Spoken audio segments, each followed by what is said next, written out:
नमस्कार। काल जो व्हिडिओ झाला तो तितकासा नीट झाला नाही, म्हणून आज परत हा व्हिडिओ करत आहे। मुद्दा हा आहे की नुकतेच उद्धव ठाकरे जे म्हणाले की संघाचं फडकं ही राष्ट्राची निशाणी होऊ शकत नाही आणि योगायोगाने काल डॉक्टर मनोहर डोळे यांना नुकतंच पद्मश्री पुरस्कार मिळाला। आता पद्मश्री पुरस्कार कुठल्याही एरिया गेऱ्या नथू खेऱ्याला तर मिळत नाही, त्याच्यासाठी तुमचं कार्य तेवढं मोठं असावं। डॉक्टर मनोहर डोळे यांनी आजपर्यंत 2 लाख डोळ्यांना दृष्टी दिली। एवढं मोठं कार्य करणाऱ्या या व्यक्तीला ज्यावेळेस आम्ही भेटायला गेलो त्यावेळेस ते म्हणतात की मी असं काय कार्य केलं, हे तर माझं कर्तव्य होतं आणि या कधीच प्रसिद्धी जोतात नसणारे, प्रसिद्धी नको असणारे असे हे डॉक्टर डोळे, हे संस्कार त्यांना मिळाले संघाकडून। शिकवण, संस्कार, शिस्त हे वेळोवेळी ते सांगत होते की हे सगळे मला मिळालं ते संघाकडून। संघामध्ये ज्यावेळेस शाखा लागते त्यावेळेस भगवा ध्वज हाच गुरुस्थानी असतो आणि या भगव्या ध्वजाला वंदन करून ती शाखा लागते। या भगवा ध्वजाकडून प्रेरणा, संस्कृती, संस्कार या सगळ्या गोष्टी त्या भगव्या ध्वजाकडून आपण घेत असतो। तर ज्यावेळेस डॉक्टर डोळ्यांना 2:30 वाजता कोणीतरी उठवलं की तुम्हाला सरकारकडून एक मोठा पुरस्कार मिळालेला आहे, त्यावेळेस त्यांची प्रतिक्रिया ती झोपू दे रे। कारण या पुरस्कारासाठी जो त्यांना मिळाला त्या पुरस्कारासाठी त्यांनी हे कार्य कधी केलंच नव्हतं। त्यांनी कार्य केलं ते माणुसकीपोटी आणि त्यांच्यावरती हे संस्कार करणाऱ्या या संघाच्या संस्कारापोटी। परत परत संघ आणि संघाचे संस्कार हे यासाठी सांगतोय की संघाचा ध्वज याला फडकं म्हणणं हे खूप यातना देऊन गेलं, खूप दुःख मनाला देऊन गेलं। हे बोलणं म्हणजे राजकीय पक्षांमध्ये वादावादी होते, त्यांच्यामध्ये भांडणं होतात, एकामेकावरती आरोप प्रत्यारोप होतात, हे सगळं व्हावं, पण ह्यामध्ये कुठल्याही जातीचा, कुठल्याही अशा पद्धतीने संघाच्या ध्वजाचा अपमान होऊ नये याकडे आपण विशेष रूपाने याची काळजी घेणं हे आपली पण जबाबदारी आहे। आपणही एका मोठ्या पदावर आहोत आणि मी कायम एकच सांगत आलो की गंगा ही वरून खाली वाहत असते, त्यामुळे आपण जे बोलणार तेच खाली बोललं जाणार आणि त्याच्याने समाजामध्ये काय परिणाम होतील याचीही जाणीव आपण ठेवायला पाहिजे। उद्धवजी असं मला कायम वाटतं। असो, डॉक्टर डोळ्यांबद्दल बोलतोय तर असा हा अतिशय जमिनीवर वयाच्या 96व्या वर्षी देखील जी स्मृती आहे, जी स्मरणशक्ती आहे, अतिशय दांडगी। तुम्हाला सांगतो की आज आपण जे तिथीने शिवजयंती साजरी करतो ते शिवजयंती साजरी करणं हे डॉक्टर मनोहर डोळे यांनी सुरू केले। पहिली तिथीनुसार ज्यावेळेस शिवजयंती साजरी झाली त्यावेळेस स्वतः बाबासाहेब पुरंदरे जे त्यांच्या बरोबरच संघाच्या शाखेत जात होते ते त्यावेळेस स्वतः शिवनेरीवरती उपस्थित होते। अशोक सिंगल म्हणू नका, नितीन गडकरी म्हणू नका, अनेक मंत्री संत्री यांचा वावर यांच्याकडे होत असे. एवढ्या सगळ्या लोकांशी, मोठ्या लोकांशी परिचित असणारा हा व्यक्ती आजही शुद्धीत आणि जमिनीवर आहे. हे बघून खरंच खूप प्रेरणा मिळाली, खूप ऊर्जा मिळाली आणि अजून काम करायचंय यांना. मला म्हणले की माझ्या मुलाबरोबर अजून काही काम असेल तर आपण करूयात. हे कमाल आहे नाही. तिसरी पिढी त्यांची म्हणजे मुलगा, सून आणि येणाऱ्या 2 मुली याही याच कार्यामध्ये स्वतःला वाहून घेतलेला आहे. नारायणगावला जे त्यांचं हॉस्पिटल आहे त्या हॉस्पिटलमध्ये या शस्त्रक्रिया चालतात आणि येणाऱ्या पेशंटची ज्या पद्धतीने काळजी घेतली जाते हे स्वतः आम्ही डोळ्यांनी बघितल्यानंतर म्हणजे आम्ही यांना काय सल्यूट करणार. पाय धुवून प्यायची देखील आज आमची पण लायकी नाही. मनापासून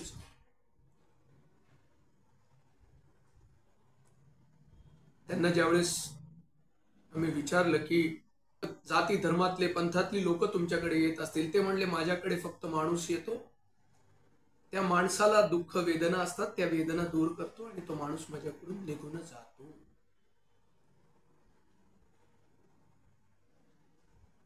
म्हणजे माणसाने किती मोठं असावं याचं जिवंत मूर्तिमंत उदाहरण म्हणजे डॉक्टर मनोहर डोळे. त्यांच्याबरोबर काल 1.5 तास जो काही आम्ही घालवला त्याच्याने मनाला जो सुख, जो आनंद आणि जी प्रेरणा मिळाली समाजासाठी काम करताना, कुठलीही अपेक्षा न ठेवता या व्यक्तीने खडतर परिस्थितीत हे कार्य केलं. तुमच्या कार्याला महाराष्ट्र ब्राह्मण सभेचा मानाचा मुजरा आणि तुमच्या या कार्याच्या पावलावरती पाऊल ठेवून काम करण्याचे प्रतिज्ञा आम्ही करतोच आणि येणाऱ्या काळामध्ये असं कार्य उभं करायचं काम आणि तशी बुद्धी परमेश्वर आम्हाला देवो हीच परमेश्वर चरणी प्रार्थना. याच्यानंतर मी डॉक्टर डोळ्यांचे काही व्हिडिओ, त्यांना पद्मश्री मिळालेला आहे तो व्हिडिओ आणि काही फोटो मी टाकतोय. आवर्जून सगळ्यांनी तो बघावा एवढीच सगळ्यांकडे विनंती. आणि पुन्हा एकदा डॉक्टर डोळ्यांनी आम्हाला त्यांना भेटायची संधी दिली त्याबद्दल मनस्वी त्यांचा ऋणी आहे, ऋणी राहील. जय श्रीराम, जय श्री. डॉक्टर मनोहर कृष्ण डोले, नेत्र चिकित्सा.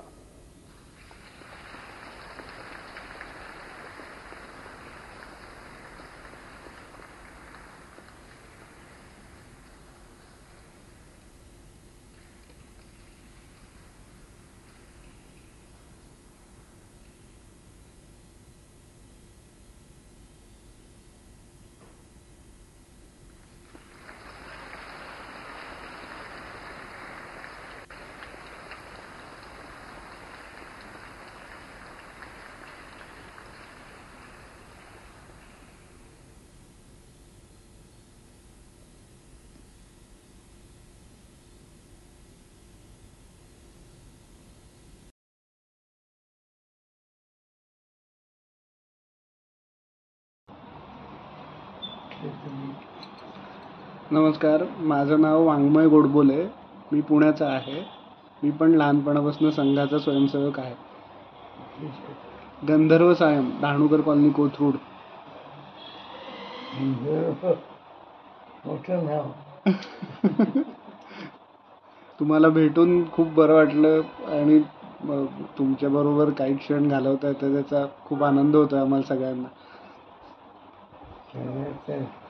भेटायला आले पण मला कधी असं वाटलं नाही आपल्याला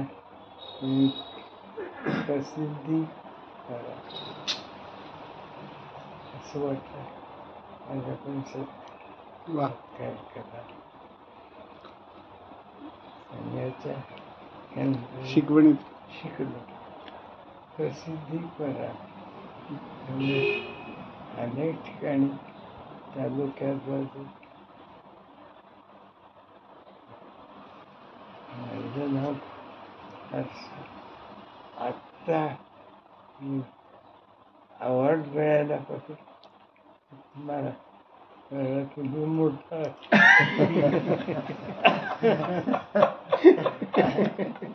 आपण एखादं क्षेत्र निवडायचं प्रामाणिक आणि काम एवढं नाही. त्यामुळे मला जेव्हा 11 वाजता 12 साडे हॅलो हे झोपली. मला भारत सरकार इकडे आवडला. खेड्यातलं म्हण अवॉर्ड म्हणजे काय भारत सरकारचा तसं उद्योग नाही माझ्या कशाला आपलं कसं सगळ्यांच्या त्यावेळेला तरुणांतो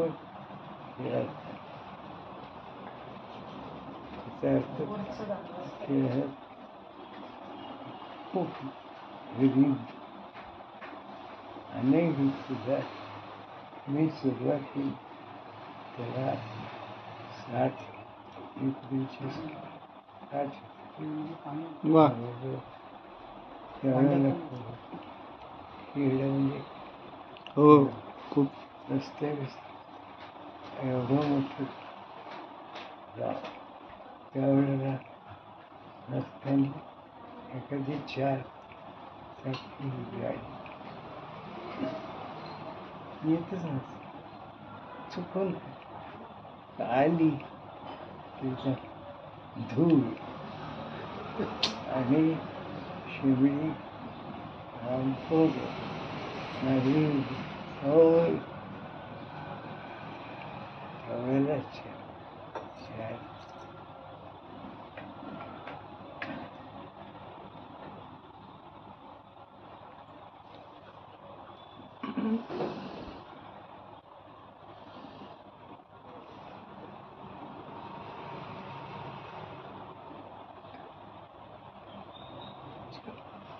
पुण्याला बोलणं ठीक आहे. पुण्याच्या ताराच्या रानात आयुर्वेदिक ताराचंद शिक्षण तिथं शिक्षण झालं.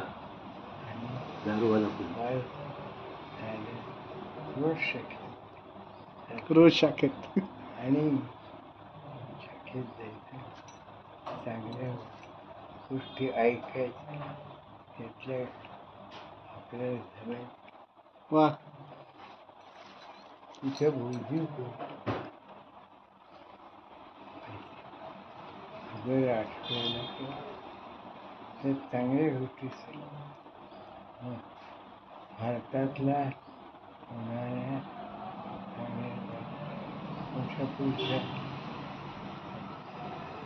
कसं काही आपल्याला कसं काही करता येईल. कॉलेज काय करणार कॉलेज म्हणजे फक्त अच्छा काय अभ्यास न करता भटकायचं. पण त्या भटकण्यात कितीतरी असं डॉक्टर हो आपला धीश तसं त्याची आपल्याला काही खाल्लं. हा घ्या ना. घ्या. मला नको मी नाही घेत. नमस्कार डॉक्टर. काय रात्री 2:30 वाजता मी आज झोपलं नव्हतं.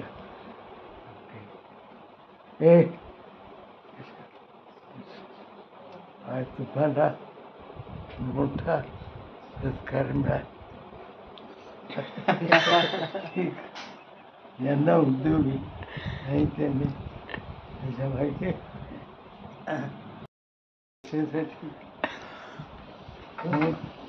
मानेकरांनी सांगितलं अहो पद्मश्री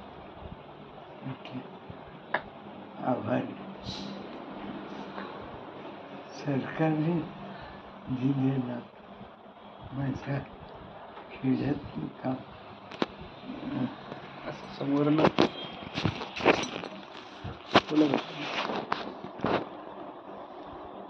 बोला बोलायचं नाही तुम्ही बोला तुम्हाला तुम्ही बोला बोला बोला बोला त्यांचा मोबाईल कुठे बोलायचं तुम्ही बोला काय अनुभव सांगा. तुमचा अनुभव सांगा आम्हाला ऐकायला आवडतं. मी इथे आलो पुण्यात पुण्यात आले पाहिजे हो राष्ट्रीय वा. पहिल्यापासून वर्षाचा 5 वर्ष वाढत अनेकांनी मला चांगले शिकवले, खेळ शिकवले, अभ्यासाची कॉलेज डिग्री मिळवली. असे काही खास अभ्यास करू पण काही त्यांनी शिकवलं. एखादी दुसरी देशप्रेम वा आणि तिसरी माणूस. आणि तेव्हा 4थ्या